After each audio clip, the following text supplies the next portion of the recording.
So there's a game that a lot of folks know when you have two people and you're like, what game can we play? Santorini is a game that's going to come up inevitably. It has been around for quite some time. It is I'd say, sort of a chess-like back and forth game. We are going to be reviewing Santorini Riddle of the Sphinx. So this is an expansion that came out last year for Santorini. And it's really inventive how they went about the game design for this. They turned what was essentially just a two-person you go, I go, until somebody gets to the top level. So it's now a puzzler. It's a co-op puzzler that you have sort of a campaign or a legacy style to it. Not quite a legacy because you don't destroy stuff, but you unlock things, and as you go through, you do the different maps. You start out when you learn the basics to it. There's gods and blessings and different ways that you interact with your two workers, and the other person has two workers. There's also this die that you can roll that if you get a color, you get a piece, and as you go along, if you roll that same number again after you get that piece, then you actually lose a worker. Some of the later ones, you actually will lose the game entirely. But there's different powers that come about. The gods, you can draft them. So I guess I should backtrack a moment. You basically have to build then move. If you don't build and move, then you either roll the die or you draft one of the gods. And the gods come with a piece sometimes. Most of the time they come with like a specific one. Sometimes they come with a random one that you get to choose. And you have like the base, and then there's the middle part, and then there's the top, and then there's like the dome that goes on top of that. And you have different requirements for each map where you have to do like silver or gold objectives, or sometimes both. And a lot of times it'll be like, build this specific piece. You also have to pay attention to like what the end condition is for the map, because in like one of the maps we accidentally did the end condition before we had technically finished, but like we could have just swapped it. So I'm one of those players, especially in a co-op game, it's like we made a mistake. This isn't like life or death. It's not a computer game. Like we'll just rewind it back a turn, do Computer what we games wanted. are life and death. I mean, computer games are life and death. Sword Art Online.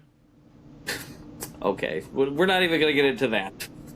Let's go back. Anyways, about the board game. Gun Gale. But anyway, Santorini, it's by Roxley, is the producer. The designer is James Van Niekerk and Paul Saxberg. Artists Lena Cosette, David Forrest, and Damian Mamalidi.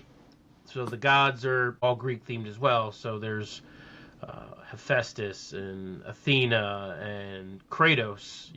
All these different gods in there that you can recruit. As you play through the games, you can start to like befriend more of them and level things up. We played a good amount of it. We didn't play through all of it yet, but we're working through it, and it's got a lot going on to it. It's really interesting how they took a game that was so simple, so just back and forth, and turned it into a puzzler.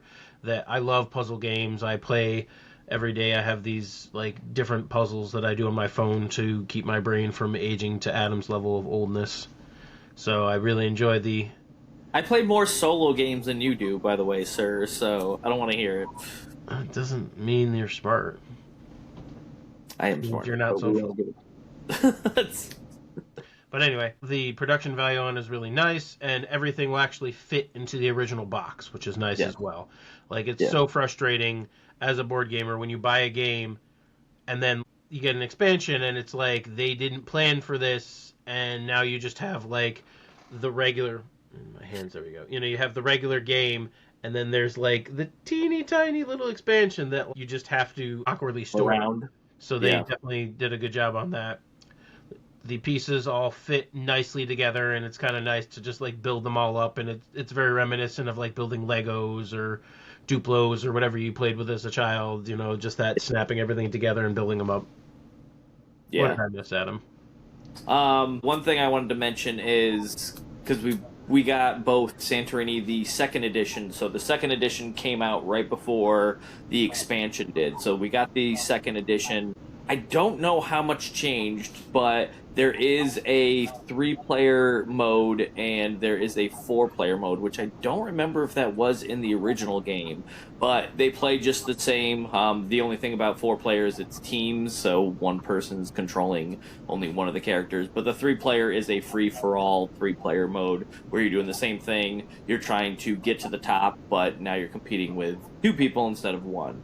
And then I don't know if the people that you read are just the designers of Riddle of the Sphinx. So the 2nd edition Santorini, game designed by Gordon Hamilton and art by Mr. Cuddington.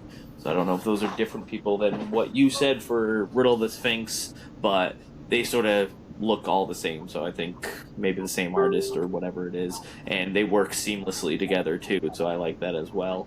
But yeah, I thought it was really cool. It's a solo to 4-player game for the Riddle of the Sphinx, so I can sort of play solo, which, like I just mentioned, I like playing solo games. And the whole point of most solo games is they are puzzle type games. They're games that you have an objective and how are you going to do it. And I like this because the big trick is the fact that you have to move and then build. So if you move to a spot and you can't build, because you can only build 1 level up. So if you're on the base level and you have nowhere to put a base on, you can't build, so then you can't move. So it's like, well, then who do I move? And then you could trap some of your guys into weird spots. And there was really interesting where you have to methodically move the characters in the right way.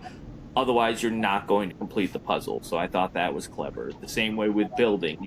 There's certain parts where we had to build in almost empty spaces that had nothing to do with the actual objective, but we had to do it to move characters to open up room for another character to get by, because we didn't have the correct gods to let people move through each other or something like that. Yeah, that's one other thing to mention real quick. The blessings and gods have all of these various different powers that do things that would break the normal rules. Like you can move your guy without building, or you can build in the spot that somebody is, or you can jump over them, and the blessings will like let you do something or re-roll the die. So they help you to collect those extra pieces that will help you do. And there's also another one that's like a fortune token. If you're on the fortune token, you get to get a blessing and put that into your deck. And there's other like godlike and expert mode. So if you're one of those like completionists, you can be like, all right, we have to do this by setting it up in a harder way and then having things left over at the end. So you're really prioritized to try and figure out and get like the most efficient ways to play it.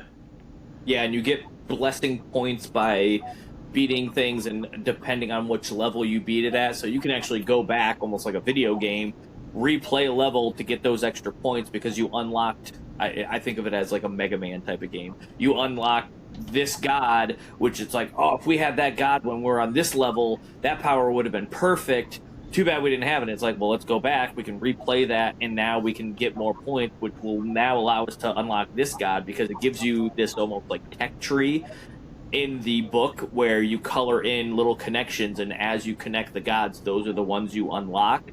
So if you go one way, you might not be able to go a different way later on, and you're cutting yourself off from some of the gods. So I thought that was really cool too, because I don't know how many RPGers we have, but tech trees is a huge thing, obviously, and how you build your character. So I thought this was really cool. It gave you that feel. And again, the fact that Adam mentioned RTSs, but we'll let the RPG thing go. No, RPGs. Tech trees were RTSs, real-time strategy, StarCraft, Warcraft. RPG, role-playing game, Dungeons and Dragons, and Savage Worlds, you have character builds that oftentimes have to go WoW was not a tech tree? World of Warcraft? World of Warcraft is an MMORPG. It's still an RPG. Oh, so RPG, not RTS. And you have a tech TTRPG. And TTRPGs do not have tech trees. I'm talking about video game RPGs. Sorry, is that better? Is that more acceptable? You're ruining this review. We're going to move on from your ignorance. I mean, you just played WoW because it was so popular at the time. I was born into nerddom. Thank you very much. Sorry, your family is a bunch of nerds. Anyways, but I really like it. It gives you that video game feel because it has the levels that you can go. You can go back and replay the levels. You can unlock different gods. Like Gary said, it's called the Sphinx game when you roll the die. And you roll the die and it gives you color, and that's what you get a free piece if you roll that color, and if you roll it again, then you lose a worker, like you said. But there was a lot of blessings that let you re-roll and things like that. And we got lucky with one of them because we had like a 1 in 3 chance. I messed up and then luckily used the blessing to unlock a piece. So that's the other cool thing with the gods. They give you quests too. A little bit of a video game RPG. Is that okay that I said that now? Where you can then complete the quest and you get a piece of your choice as well. For most of the gods, they had other different quests as well, but we won't get into that. We don't want to spoil anything too much if you're going to play this game. But it gives you a whole campaign. I really liked it. I liked the 3-player Santorini too. I don't remember if that was in the original. It might have been, and I just never played it. But it gives you It gives you more control. It's a longer game, obviously, because you have a lot of people blocking off, but at some point, someone does slip through, and they have a bunch of different god The original, cards. it does say, is 2 to 4, but best at 2. Okay, so maybe there was, and maybe I just didn't...